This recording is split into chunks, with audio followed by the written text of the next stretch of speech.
आज होने वाला है बहुत ही बड़ा तबाही। नमस्कार दोस्तों, मैं धनंजय कुमार इसी के बारे में आप सभी को बताने वाला हूं इस वीडियो में। तो वीडियो को लास्ट तक देखते रहें और जो लोग मेरे चैनल को भी तो सब्सक्राइब नहीं किए हैं वो लोग कर लें, क्योंकि हमारे चैनल पर भोजपुरी का हर खबर सबसे पहले आता है। तो सबसे पहले आप सभी को बता देना चाहता हूँ, आज पवन सिंह के चुनाव प्रचार में आने वाली हैं मनीषा रानी। जी हाँ दोस्तों, मनीषा रानी आने वाली हैं पवन सिंह के चुनाव प्रचार में, जो कि बिग बॉस विजेता भी हैं। तीसरा नंबर पर इनका स्थान आया था। और कल भोजपुरी के दबंग स्टार खेसारी लाल यादव आने वाले हैं। जी हाँ दोस्तों, 28 तारीख को खेसारी लाल यादव आने वाले हैं, जो कि पूरी तरह से गर्दा गर्दा मचा के रख देंगे खेसारी लाल यादव, क्योंकि हेलीकॉप्टर से पवन सिंह और खेसारी लाल यादव प्रचार करने वाले हैं। तो तैयार रहिए आप लोग। भोजपुरी के दबंग स्टार खेसारी लाल यादव कल आने वाले हैं।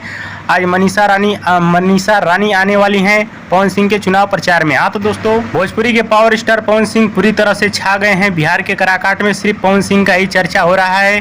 कल खेसारी लाल यादव भी ये बात बोले थे, जो कि आप लोगों ने सुना होगा। वीडियो पसंद आया तो ज़्यादा लाइक करें, कमेंट करें, शेयर करें, सब्सक्राइब करें। धन्यवाद दोस्तों।